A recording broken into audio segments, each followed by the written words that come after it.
Corner, the podcast of Buck 51, with boxing's biggest names, boxing's biggest stories, boxing's biggest fights. And we got a big rematch to dissect here today.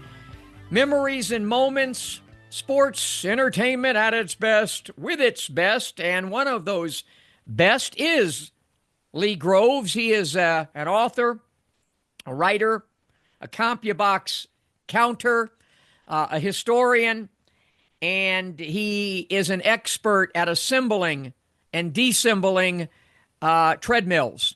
He has specialized in that lately as well. That's sort of an inside joke, ladies and gentlemen. How you doing, Lee? Yeah, I'm doing well. And looks like you've been working out lately.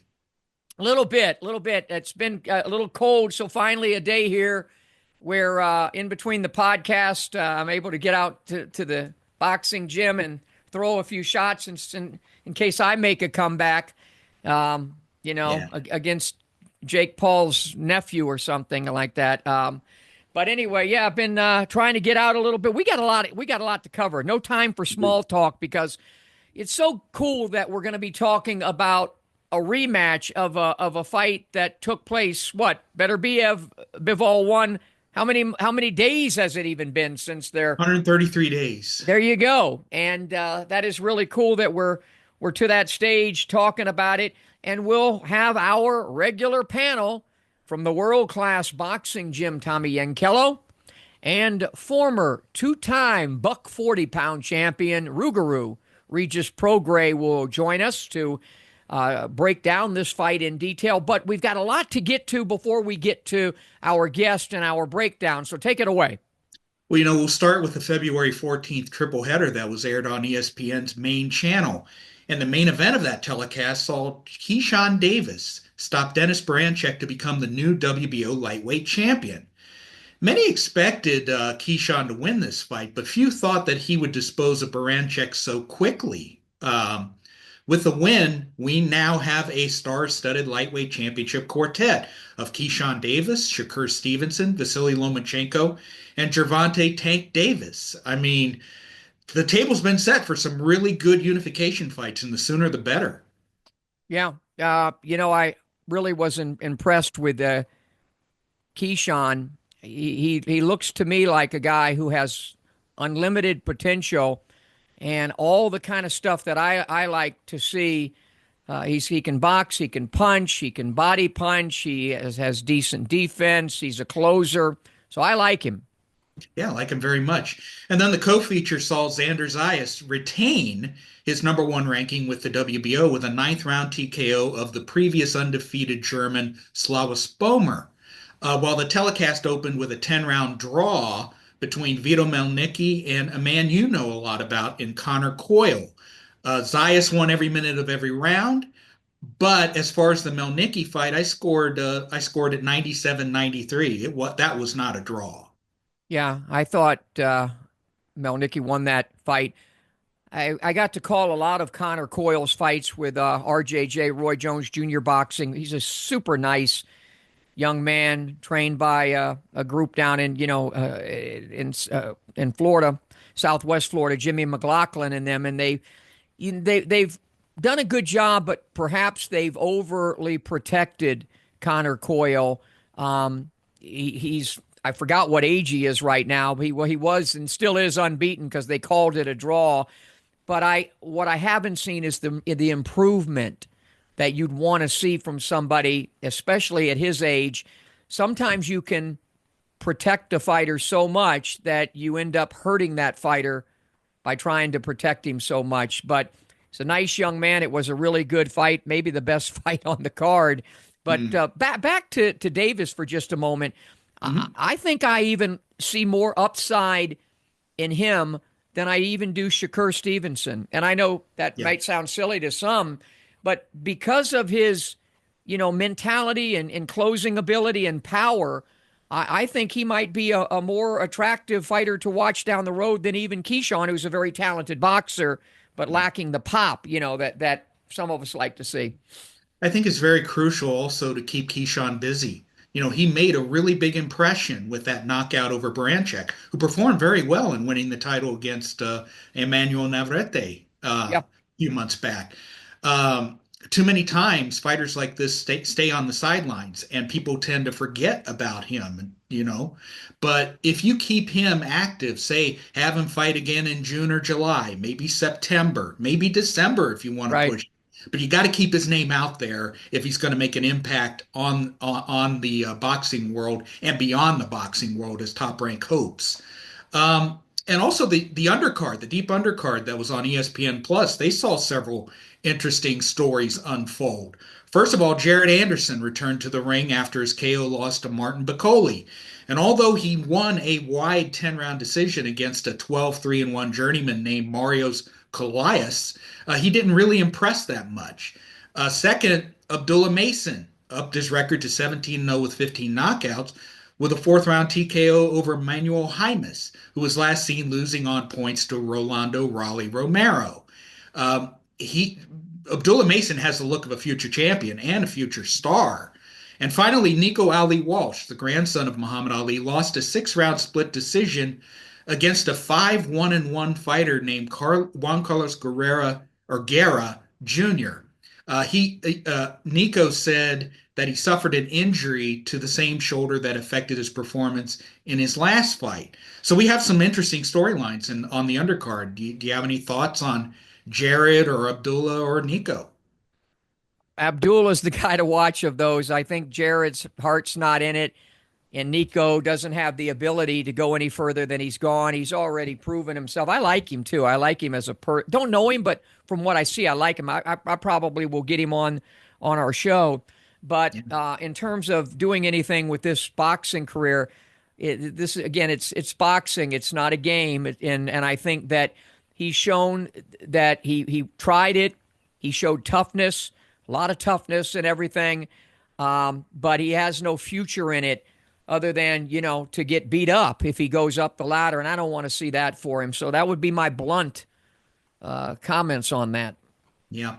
And last Saturday was also a very busy day, and one of the day's headlines was produced by Arnold Barboza Jr., who traveled to Manchester, England, and scored a split decision victory over home country hero Jack Catterall, who Regis Prograis lost to, unfortunately, last time out. With the victory, Barboza not only earned the WBO's secondary title at 140, he also becomes the mandatory challenger to full champion Teofimo Lopez. And speaking of Lopez, he made his own news for the wrong reasons. One of the side stories of the Keyshawn Baranchek fight was that a package was delivered to Davis that included a banana, a watermelon, and a note written in English. Davis thought that Team Baranchek was behind it because they denied it, saying that they don't write or speak English. Then Teofimo makes a video wearing a red hat stating "Make boxing great again" and holding a banana. Now, that has gotten some bad press, and this isn't the first time that Lopez used a banana as a prop. Last October, he was asked if he preferred to fight Terrence Crawford or Tank Davis, and he said, quote, "Whichever monkey wants to get the banana. They are gorillas. I'm a lion. I eat them," end quote. He says he made these statements to stir the pot and to make a fight, but there are a lot less outrageous ways to stoke interest in a match. So what do you think about all these different stories here? Yeah, well, I think with Teofimo, he's always been good at opening mouth and inserting his foot. Hmm. The only one acting like a monkey is him making those kinds of comments that are clearly racist comments. They're racist, and there's no place for them. Although America is littered with racism right now, it's the biggest problem I think we even have in the country. So maybe he's appealing or trying to appeal to that mass of whatever. But you would think that these boxers would have an appreciation for one another, that they wouldn't do that. At the end of the day, they all go in there and they really do fight. They're not like all these wimpy ass politicians that have no backbone whatsoever, none. These guys are, and Teofimo has been a world champion, and he's a good fighter, not a great fighter. He's a good fighter, Mhm. but I don't have any place for racism. Yeah. So and it would make, not that it would matter to him, but because of that kind of thing, I wouldn't even want him on our show because of those kinds of comments. They're uncalled for, and they're tasteless, and they're crude, and they're racist. Yeah, very much so. I agree with your sentiments there. Another story later on was produced by Oscar Duarte, who was originally scheduled to fight our colleague Regis Prograis last Saturday. He scored a seventh round TKO against Miguel Madueno. And through the first few rounds, it was exactly the trench war that I had envisioned. But then Duarte opened a cut over Madueno's eye, and then he landed a series of flush power shots that persuaded referee Thomas Taylor to intervene. Now, with his victory, Duarte became the first man ever to stop the Iron Chin Madueno, and that in itself is was very, very impressive. What are your thoughts on Oscar Duarte? Yeah. I didn't watch the fight. Okay. I would have had Regis been in there. He's a decent fighter and a nice victory. I thought that he would win that fight, and he did. And yeah, he's pretty solid, and he will make for some really good fights. And I expect him probably at some point, to get a title shot down the line. But he did lose to Ryan Garcia, so that That's doesn't bode well. So. right. And then one report that has drawn attention, switching gears, is the one that is stating that the WBA is considering uh, giving its okay to sanction 15-round title fights for undisputed championship bouts on a trial basis and only for high caliber boxers. Now, you and I Where did they get discussed, that idea? Where did I wonder? It almost sounds like they were listening to our show.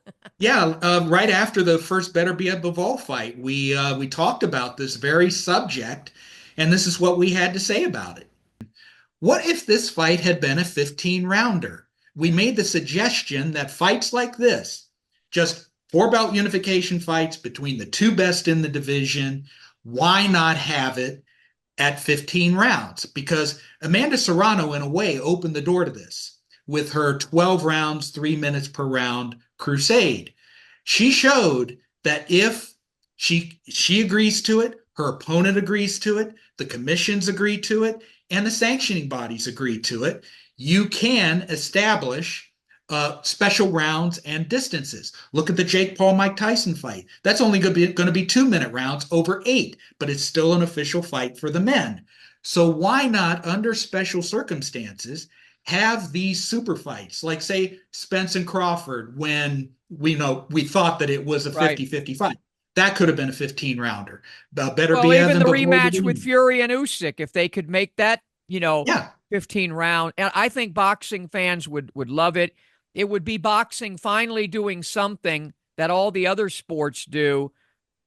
Add or subtract some things from the past, or add some things for the future, or take some chances. Not, now, granted, you got to be careful because of the fighter's health, but these are the Yeah. elite of the elitist. When we have a unification or undisputed special fight, the Yeah. fans would absolutely love it.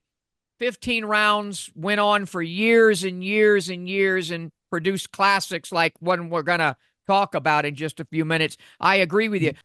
All right, so that's what we said back then. Has anything changed your opinion since then? Now, and listening to all these so-called boxing experts, the pugilistic experts out there who are saying, "Oh, it's you can't do it. The safety and well-being of the fighter." Yeah, like they really care about that with all the crap we got going on with redneck boxing, celebrity boxing, Triller boxing, Jake Mhm. Paul crap, Mike Tyson at 160 years old fighting.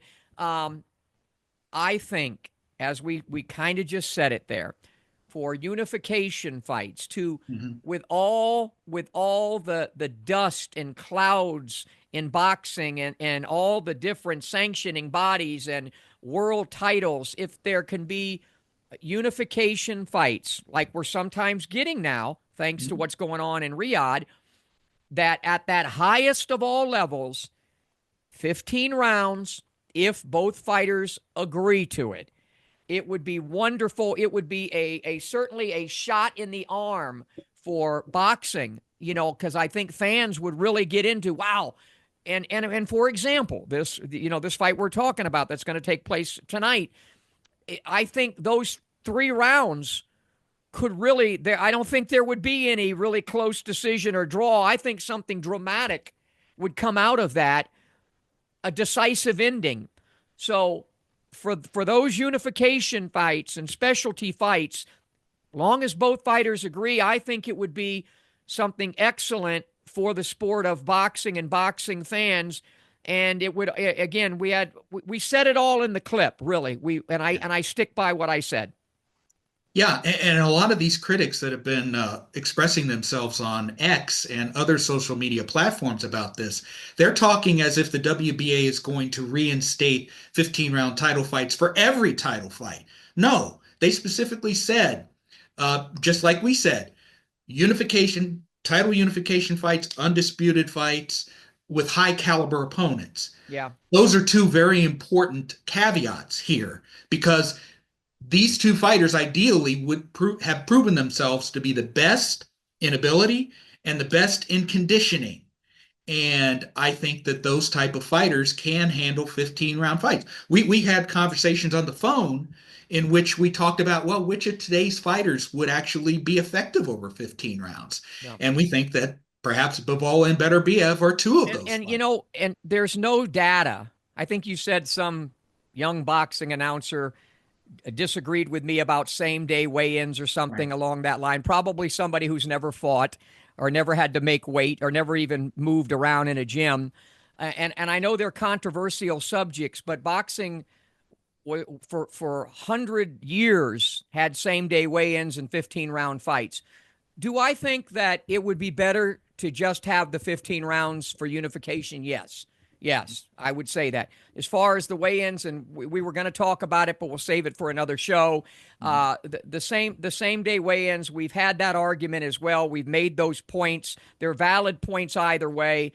But to me, either same day weigh-ins or weigh in the day before and then have to weigh in the day of, not this many pounds over, what the agreed weight is or the title fight is supposed to be at, where you only weigh a percentage more overnight, a few pounds more, just so you can be comfortable. But the weight bullying has been out of control in boxing now for what, 25 years or more? Something like that. Yeah, something like Maybe that. more, and it hasn't worked. And all of these people who say, well, there's no statistics whatsoever that I've ever seen where since they went away from same day and away from 15 that there's been less fatalities in boxing. In fact, I think we had a fatality last week in boxing, so with a young guy. So there's no data. It's just a lot of it's just common sense.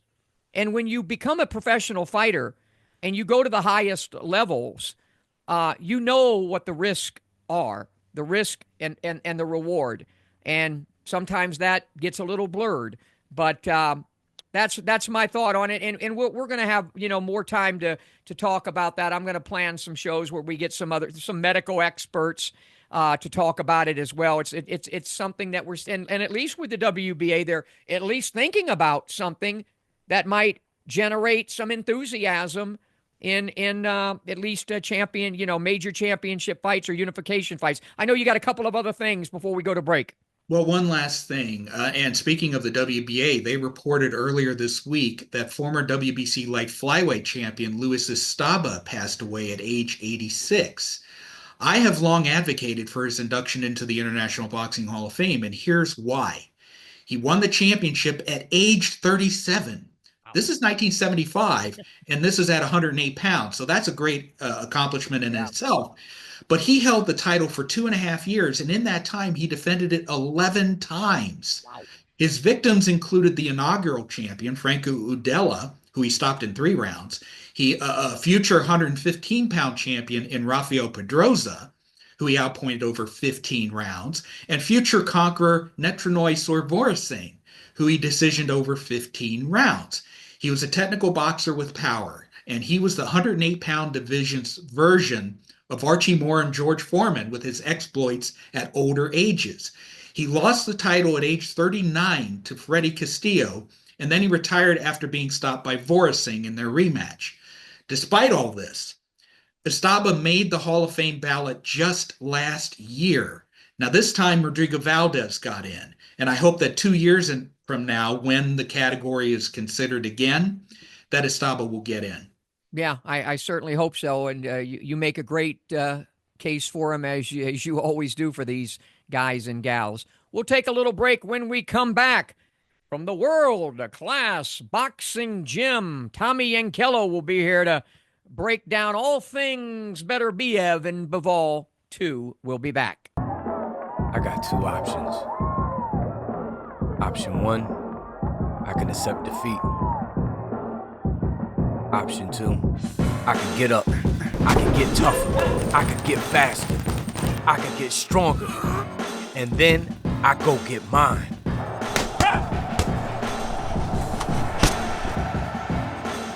I made my choice. Have you made yours? Back in this corner of the podcast, a $151, and joined by, from the world-class boxing gym, the fantastic Tommy Yankello, who does such a great job with his training of fighters and his tutorials that he does for boxing, for boxers, for everybody to check out. Tommy, good to see you. Good to see you guys. How are you? Good. We're excited that we actually, have a rematch that's taking place. It's almost like old school. Guys fight, and then 3 months, 4 months, whatever later, they're fighting again. We've got Beterbiev and Bivol 2. I think, Lee, didn't Tommy get it right the first time? I think. I know I didn't, because I picked Bivol.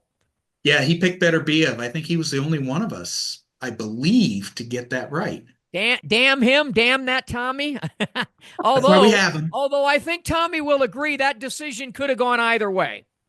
Yeah, a real close fight for sure. Yeah, it could have went either way probably. Yep. All right, Lee. I just like the way Beterbiev finished, so. Yeah. Right, well, right. Lee has some stuff for you, and then we'll get your prediction. So before we go into breaking down, today's fight, what are your thoughts about the WBA? They came out with a statement saying that they might possibly consider sanctioning 15-round unification fights between elite fighters. What are your thoughts about a possible partial return to 15-round fights? And something, by the way, Tommy, that, we just played the clip before you. I've been preaching for this for years and years, just that I would like to see it for unification fights only if both fighters agree. I would be for the 15-round, like in this fight, with Beterbiev and Bivol. But what are your thoughts? Yeah, I like it. I'm old school, so I'm with you on that one for sure. I like it. I think it's, this is it's a dangerous sport, and that's why they reduce the rounds, because the guys get, but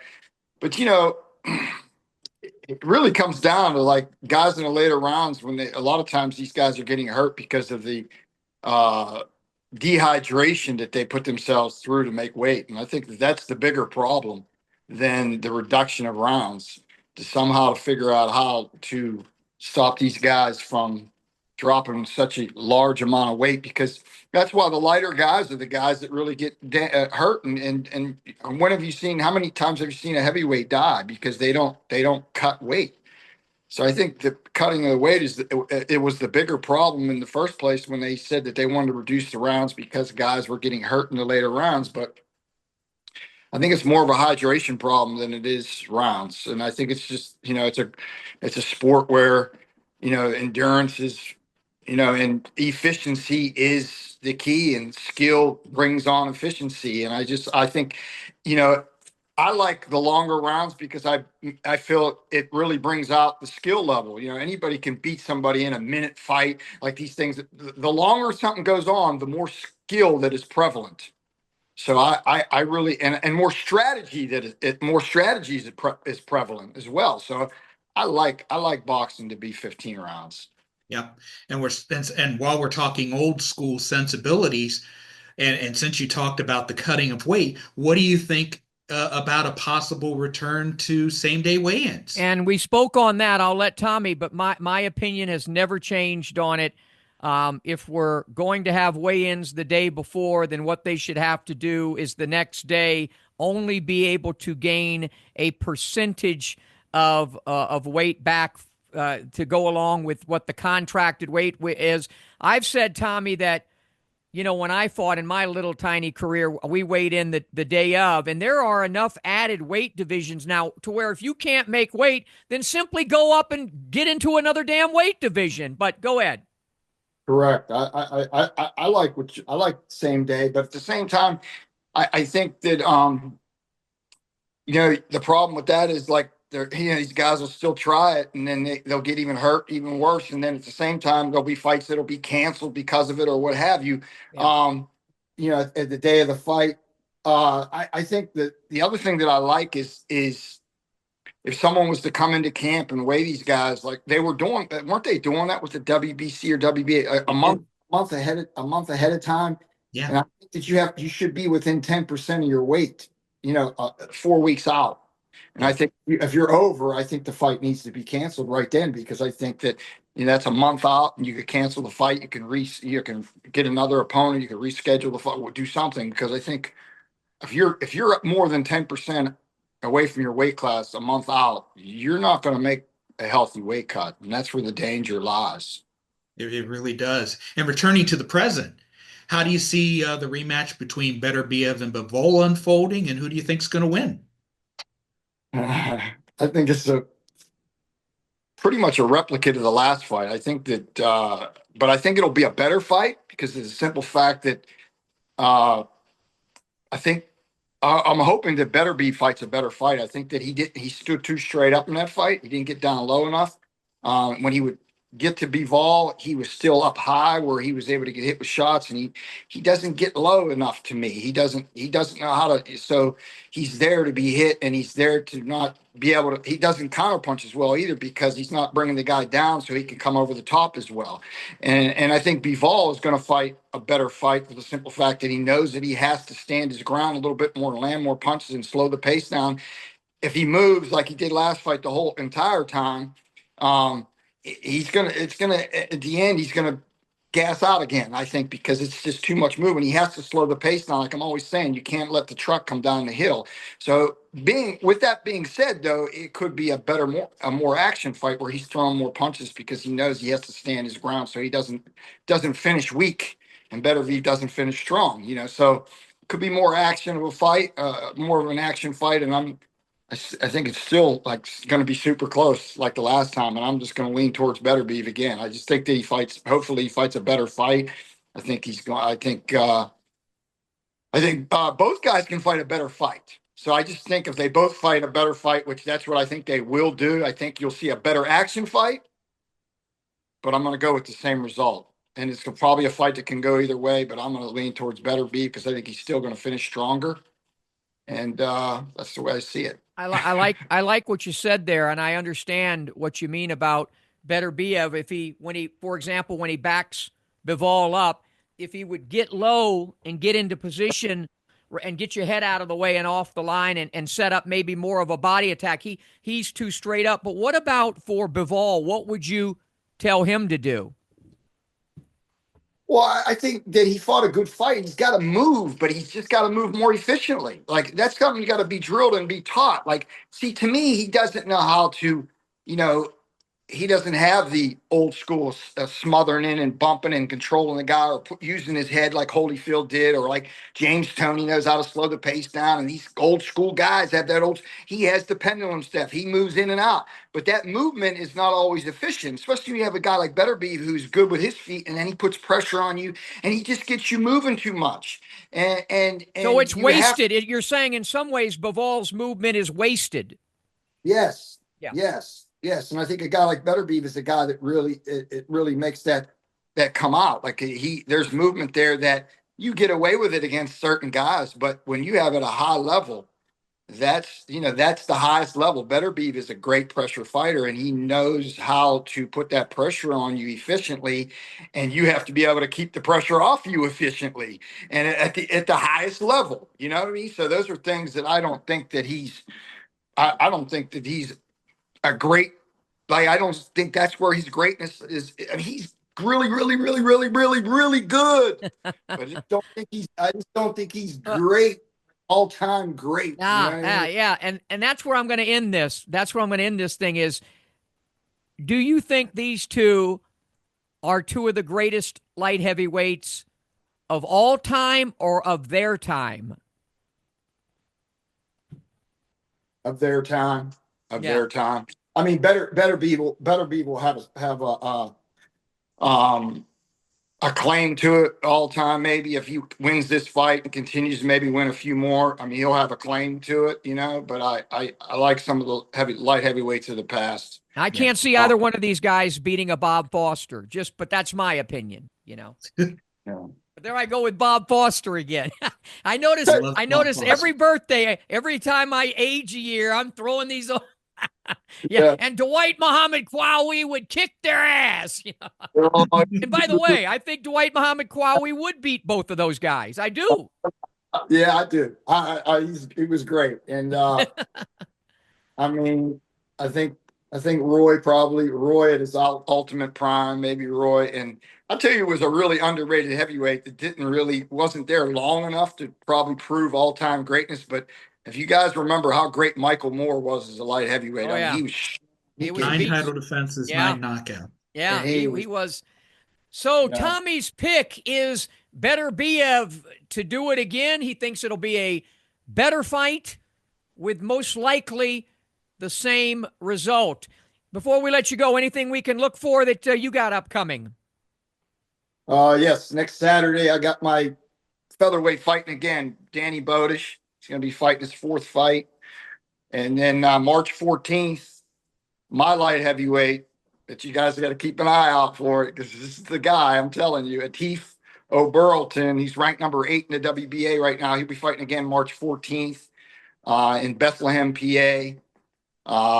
And then hopefully we're hearing that we might be able to turn it right back around and fight on the Jerron Ennis card in Atlantic City on April 12th. So we're kind of waiting on that to see if that's going to come into fruition. But those are the main things I got going on. And in April, if that happens, April 12th, then April 19th, the following week, I got my featherweight Bodish fighting again.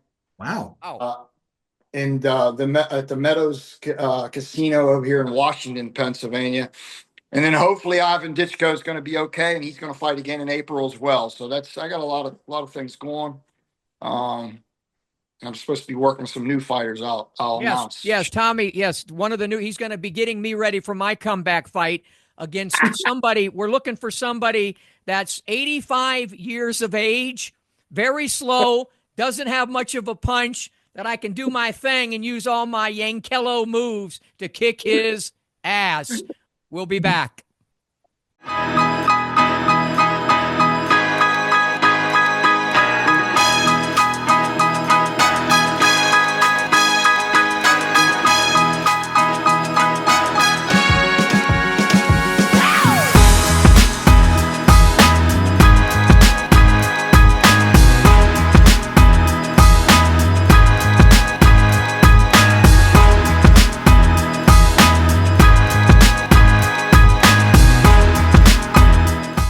Back in this corner of the podcast, a buck 51, and joined by our regular contributor. He does a great job with this segment. He is a former two-time champion at a buck 40. He is Rougarou. He is a Regis Prograis as I flip to Lee Groves. Before we get to tonight's big fight between Beterbiev and Bivol, you were forced to withdraw from your scheduled match from against Oscar Duarte because of an injury. Could you tell us what happened and how are you doing now? Really, so the first thing that happened, it was in training, and I kept pushing. Then I went after it happened in training the first time.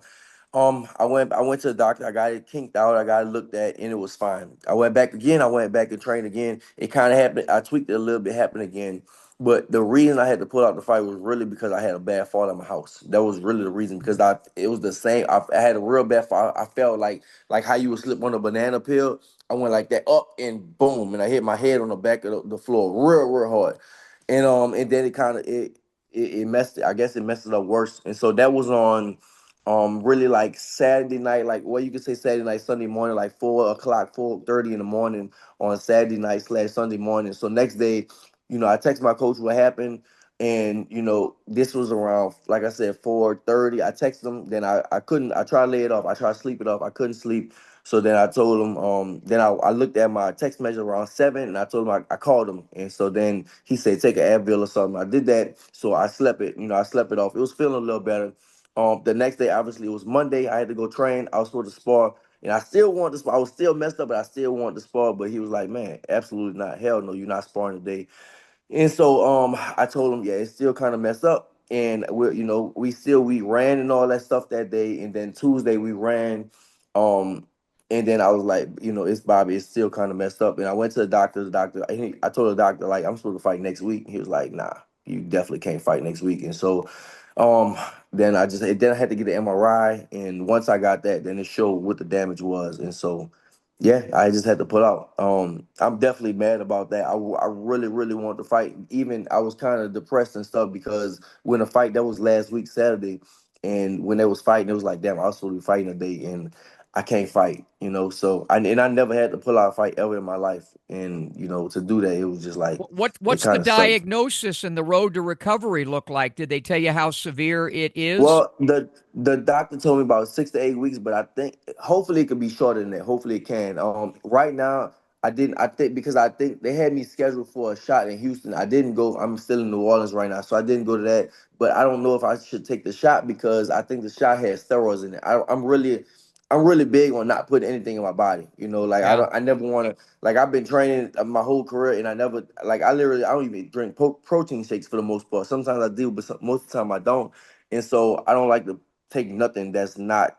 So I don't want people to say, oh, he was taking steroids his whole career. So I'm really scared to even do that because it might be something they might put in my body, my neck, and then they might say, oh, he was taking steroids. So that's why I didn't do it. So really what I want to do, I've been going to the chiropractor. He's been doing some stuff and it been getting better. And I'm gonna do that out here also. So hopefully it can be quicker than that. Yeah. Did you see the fight Saturday night with Duarte? I saw the highlights, that's all. I just saw the highlights. I What are didn't your really plans watch the going fight. forward as far as any future fights or any future plans? I mean, for me, leave it up to my team, leave it up to my manager. But I still want to fight. For me, I even tweet. I said, man, I still want to fight him. Hopefully, we can still make it happen. I still do want to fight him. I mean, I don't know. I feel like that would have been a. People says he's a strong fighter. I do feel like that would have been. I'm not gonna say easy fight for me, but it would have been. I don't know. I don't want to say easy fight for me, but I mean, he just come forward. He's strong, but I never really had troubles with strong fighters. He doesn't move his feet, he doesn't move his head. He just takes a lot of punches, and I always been a big puncher, so it's not gonna be the same with me. But nevertheless, it was congratulations to him, and hopefully we can make it happen one day. Well, we wish you the very best going forward, no matter what you do. And now, Thank switching subjects to the fight at hand, we Yeah. will be seeing the rematch between Artur Beterbiev and Dmitry Bivol. How do you see this fight unfolding, and who do you think is going to win? I mean, and the thing, I watched that fight a few times back, and I feel like, man, I feel like Bivol should take this one. Why? Just because I feel like he can, and I do feel like it was maybe I'm not too much on the scorecards type of person, but I do feel like maybe it was 7-5 towards better be a last fight. So I do think he won. He pulled it up, but it was a close fight. It was going back and forth, but I feel like Bivol he can adjust. He can make more adjustments. Basically, that's what I feel like he could do. I think he can make more adjustments because he was. I mean, he was doing good. It's just like a few rounds he let it slip, but for the most part, it was a back and forth, action packed type of fight. But he just let it slip a little too much. But I think if he moved his feet a little more and threw a little more, like man, move his feet a little more defense, a little more combinations, he would have pulled it off. Mhm. Before we get you out of here, so you think it'll be Bivol by decision? Yes, but I don't think nobody should knock anybody out unless they kind of took it out of each other. We know as fighters, you can take it out somebody, win a fight. So, I don't see that. I don't think nobody's going to get stopped. But yeah, I feel like Okay. Bivol could, he could box something better and make it and get a decision. He can just do a few more adjustments, and I feel like mentally he wasn't there either because we know I know personally mentally it's more of a mental sport than anything. Yeah. We all do the same stuff. So mentally, I know last time he had his wife going on with his wife and stuff. So I do feel like this time I feel like he'll be more focused, and I think he can get it. I think he can get it this time. One thing we were speaking about earlier, we got Tommy Yankello's opinions on it and mine. The WBA talking about reinstating 15 rounds for major titles fights. I've for 20 years I've said I would like to see it for unification fights only if both fighters agree. 15 round, a return to 15 rounds. As a fighter who's been a world champion more than once, how would you, if they had approached you when you were fighting, Taylor, or if it was a unification fight, and they said, Regis, it's your choice, and the other guys, would you want those 3 extra rounds? How would you feel about that? I mean, I'm a fighter. Fighter wise, I say yes. Fighter as a fighter, yes. But I know the thing is, I know back in the day they took those 3 rounds away because of for the damage. The damage could be done to your body, the brain damage, stuff like that. But as a fighter, I would love it as a fighter. I mean, that's just what that's just in us. I think we all want that, but you're looking at the long-term health perspective. It might not be that healthy on the brain because that's why, if I'm not mistaken, that's why they took those 3 rounds away because of Well, damage. that's what they say, but to be honest with Say, you, I'm of the opinion that it had more to do with television because there hasn't oh, okay. those guys. We had 15 rounds for 100 years and same day weigh-ins Mm-hmm. for 100 years, and we had guys fighting at levels higher than what I see most of. But I Mm-hmm. think the damage that was done, in my opinion, and I host the Hall of Fame, is the fact that these guys just fought so often, and the gym wars. You're talking about guys that had 50 and 100 fights, not to mention, and you know what goes on in the gym. Sometimes Yeah. I would imagine you would tell me that you sometimes had tougher fights in the gym than you Oh even yeah, did. for sure. Yeah. Yeah, for So sure. we just It's wanted to definitely get worse than. your perspective. And Mm-hmm. one other thing, did you get a chance to see Davis fight the other night? Keyshawn Davis fight the other night. I saw Keyshawn Davis fight. I did. I watched his fight. What do you Yes, think I of watched his him? fight. I think he's good. I think Keyshawn Davis is good. I mean, for the most part, it looked like he is good. He has the skills. But I think right now it's gonna start being time for him to step up. Because I mean, it's always something that I'm a fighter. I'm a person to you can't judge the person on you can't judge a fighter on how they can beat up somebody they're supposed to beat up. I'm when it's a 50-50 fight, then you see how good that person is. So I mean, I think right now he does have the goods, he does have the skills, but I would want to see him and I would want to see eventually I want to see him in there with somebody that has the same skill level as him. Like I was looking at, they have like Abdullah Mason, he's good, he's at 135 also, good skill set. So eventually you want to put those guys in with somebody like that. But right now, yeah, he's fighting people that he's supposed to beat up on. He's way more skilled than all these guys he's fighting. He's younger, he's faster, he's stronger. So of course he's gonna win the fights. But when he gets in there with somebody the same as him, that's when I would want to see, that's when I judge a fighter. When I see how good they are when they up against somebody that's a 50-50 fight. And of Yeah. course, I know you have to build these fighters up. I understand the game, but it's almost he's not there yet, but he's almost to the point where, all right, it's 50-50 time. You have to fight some names, right? Right? He's never fought no names yet. It's almost that point, like, all right, it's time to Yeah. start fighting somebody, it's time to start fighting those names. So Yeah. You were that's you what were I brought would up be excited to see. you were brought up the right way. In fact, my friend, you might remember this name. He told me to shout out to you and say Gordon Hall, who was with Of course. Showtime and Showbox, told me to tell Yeah. you hello. He said he Hmm. misses having you when they had you on Showbox, because that Yeah. was a great platform when you were coming up. But you had to fight guys that were pretty good, I at had your to level. fight undefeated after Yeah, undefeated after undefeated. They gave me undefeated fight. It was always 50-50 fights. They didn't yeah. know who was gonna win or not. So that's what I want to see from these young guys coming up. I want to see when it's a 50-50 fight, who's gonna prosper. And Well, that's when I really judge somebody. and you were able to prosper and win 2 world titles so far. So far. Rougarou, Regis Prograis, likes Bivol, thinks he can make the necessary adjustments to make this series 1-1. Thanks, champ. Good to see you. Thank you. Yep. Thanks. Get that neck All right, better. Lee. I know all about it because mine's I got bothering me you. I right got you. now.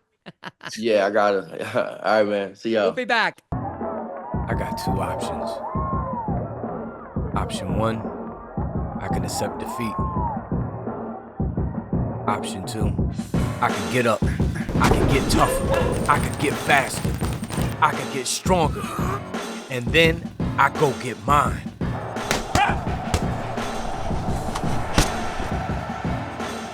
I made my choice. Have you made yours?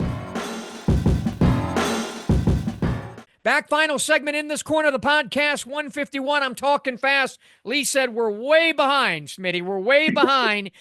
But that doesn't mean you don't take time to talk about Dr. Nam Fan. There you go. Dr. Nam Fan. He's a dental implant expert. He practices in Las Vegas and New York and New Jersey and other places. And again, we were talking about this the other day. If you think you might need implants, and it is certainly the way to go. There's bridges and crowns and all this other canals and everything else. But a lot of time, especially when you get to a certain age and depending on how you've handled your dental care, sometimes implants really the way to go. He specializes, Dr. Fan does, in full mouth cosmetic veneers, crowns, dental implants, extractions, and boy, nobody does sedation better than Dr. Fan, and I won't even get into that story. We're going to get him and my buddy Dr. Adam Persky on the show to talk about mouth guards, mouthpieces. They are experts in making them for boxers and that other stuff called combat sports. I don't call boxing that. But listen, I highly recommend, just take this number down, Dr. Fan's number to call, 702-637-9168, 702-637-9168. And one of the other things that concern you about this type of work is it can be very, very expensive, and he has flexible financial options. I got to tell you, if he can't set up some kind of payment plan for you, nobody can. All right, it is our turn to make our predictions on Beterbiev and Bivol too, right? Yes, but before I do that, I'm going to run down the stacked undercard. Oh yeah, that, that's right. Yeah, the greatest fight card of all times. Some are calling it, but not me. Right, but it is a pretty stacked Yeah, undercard. it is a damn so good stacked one. that I've been calling them turkey sandwiches, by the way. And the main part of the show will begin with Joshua Buatsi defending his WBO interim light heavyweight title against former 168-pound champion Callum Smith. Smith is clearly the best opponent that the undefeated Buatsi has faced, and he'll have advantages in height and reach, but I think Buatsi will win on points. Next up is an interesting clash for the WBC's vacant interim belt between former secondary titleist Zheli Zhang and the undefeated Aji Kabayel. Zhang is coming off the fifth-round knockout victory over Deontay Wilder, while Kabayel looked excellent in stopping the previously undefeated Arslanbek Makhmudov and Frank Sanchez. I like Kabayel on points. After that, Virgil Ortiz will defend the WBC interim 154-pound title. He won by a disputed majority decision against Sergey Boachuk. He will be defending it against former WBA 154-pound champion Israel Madrimov, last seen losing on points to your man Terrence Crawford. Great matchup of styles. Yep. I like Ortiz's height, reach, and jab. I like his shot-for-shot power. I think all those things will get the best of Madrimov. The first fight for a widely recognized world title will be between WBC middleweight champion Carlos Adames and mandatory challenger Hamza Shiraz, who is currently on a 15-fight knockout streak. I've seen Shiraz fight several times, and he's very, very good. So good that I'm going to pick him to stop Adames and become the new champion. The co-feature will see Daniel Dubois defend his IBF heavyweight title against former WBO titleist Joseph Parker, a man you know well. Dubois' self-confidence is at an all-time high after consecutive knockout victories against Gerald Miller, Filip Hrgovic, and Anthony Joshua. And while Parker is coming off back-to-back wins against Deontay Wilder and Zheli Zhang, I'm picking Dubois by TKO. Like I said, Smitty, you're very familiar with Joseph Parker. What do you think of that fight? I think if he fights an extremely disciplined fight and doesn't get into a fire fight and just remains disciplined, he could frustrate Dubois, and I could see him pulling off an upset. It just seems like momentum is with Dubois right now. He's got the momentum. Mhm. So Joseph could thwart that, but I would lean towards Dubois because of that. But in that fight, it would not surprise me if Parker came out on top. But I think your pick is pretty solid. Yeah, and speaking of the main event, I picked Bivol to win on points before the first fight, and when I watched it live, I scored it a draw, 114, 114. But after seeing last October's fight, I've come to a couple of conclusions. First, despite being 40 years old, Beterbiev has the faster running engine in terms of output, and it wasn't even close. And to many judges, output is a big deal in determining who wins the close rounds. Second, Beterbiev proved that he can hurt Bivol more severely than Bivol can hurt him. See round 7 for that, and see the stretch drive for that. Third, Beterbiev showed that he had more in the tank in the later rounds, and most observers believe that this rematch will go very deep, if not all the way. The one statistical factor that heavily favors Bivol is accuracy. He landed 50% of his power shots compared to Beterbiev's 29%.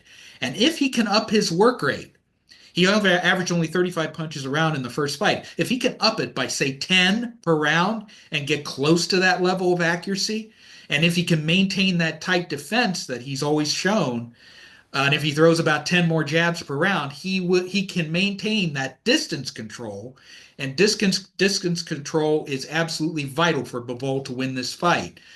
However, I think the rematch will go a lot like the first fight. Bivol will build an early lead with his boxing skills, and Beterbiev will stage his usual second half surge. I think the styles will once again mix very well.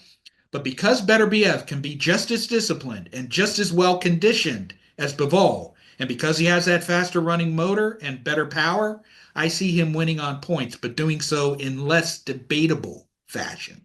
How about you? Yeah.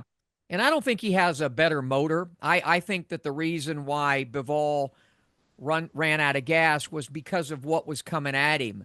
And, Yeah. it takes a lot out of you when you're fighting what I call a pugilistic tsunami. It's almost like a pugilistic tsunami against a pugilistic symphony, or another way of putting it is, the maestro would be Bivol, and the high IQ Mauler, but high IQ Mauler would be Beterbiev.